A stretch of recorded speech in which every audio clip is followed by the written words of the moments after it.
What is going on, guys? EXP here, and today I wanted to give you guys some good dig play. It's the new map in the new DLC, Apocalypse, and I'm loving this DLC, and I actually wanted to do a quick review video about it. I've played it pretty much the entire time it's been out. I only slept for like 5 hours. I just kept uploading zombies and the multiplayer the quick little multiplayer map walkthroughs. But I wanted to give you guys my thoughts and opinions on it. So the first half I'm going to be talking about the multiplayer maps, and then the last half I will be talking about the zombies or origins gameplay. And so for the multiplayer, I love the new maps. I think they are way better than any of the other DLC maps that came out or the original maps. This one, Dig, being my favorite. It reminds me a lot of World at War, and that was my favorite Call of Duty game.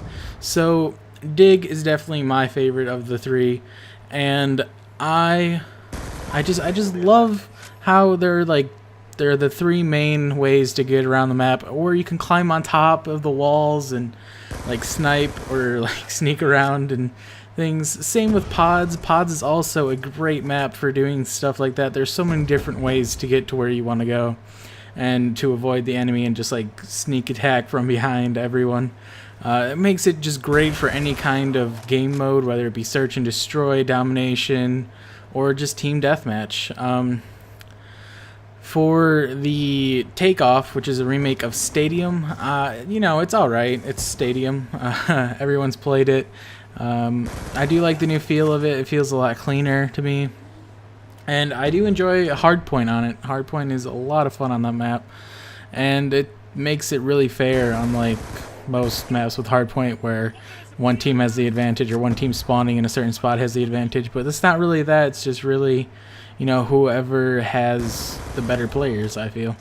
And yeah, so the multiplayer gets like probably a 9 out of 10. I love these new maps, and I'm probably just going to be playing them all the time on my live stream, which I will link down below on Twitch. I will be playing Mosh Pit probably the most.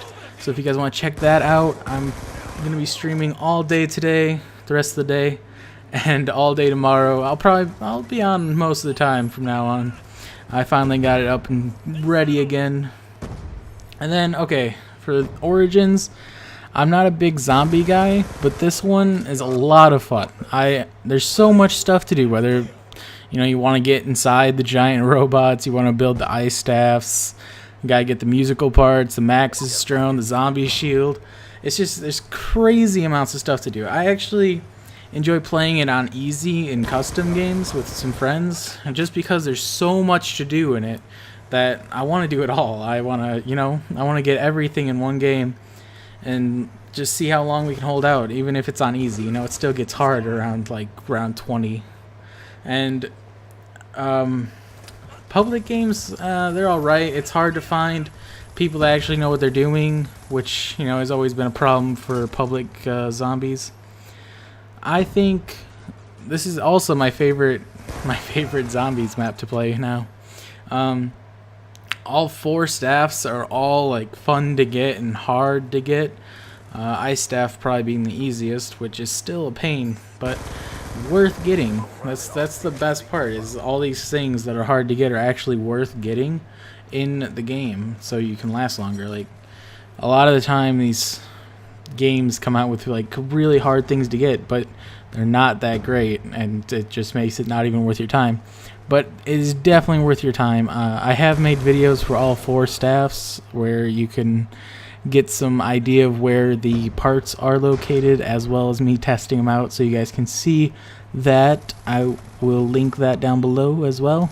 And then I wanted to talk about the ice staff and Max's drone and zombie shield, the 2 buildable things in it. I love that they added this. The zombie shield is awesome and definitely can give it an advantage to like any team. You can pretty much block any zombie attack from behind, or if you want to pull it out, you can really beat some zombies down with it. It pretty much sends them flying, and I think they can hit other zombies and take them out too. The Maxis drone is really good It can revive you. It can pick up things like insta-kill and double points and power-ups like that. It is really useful for emergency situations, like if you're just playing with you and your friend gets downed and there's a ton of zombies around him.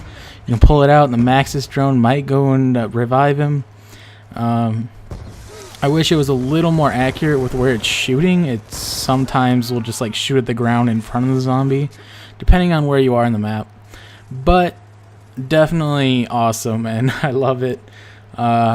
It's actually a challenge to get the Maxis drone parts. The zombie shield's pretty easy, but it does break fairly fast, so you do have to go and pick it up a few times if you want to use it the entire game. And then the musical parts and the portals that you can open, tons of fun. I love that, and it's such a cool thing to have in the game, and it makes the map like so much better and like bigger. There's so much more to explore, and you have to like figure out which music disc belongs with which tomb area and how you're gonna get there. And you know, around level 25, when you're trying to build your last staff and get the achievement, it can be a real challenge to get, you know, all those parts and get the crystal. And the crystal area looks so cool. I don't know, like, it's awesome. And yeah, so I will be streaming, so that's my thoughts on it. Of course, I give it a 9 out of 10 overall, and if you guys want to check out my stream, I will link it down below. It's on Twitch TV. You guys have probably seen it before. And I will see you guys then. Send me a message in the chat, and I will definitely reply because, you know, I reply to everything. So check that out, and I'll see you guys tomorrow.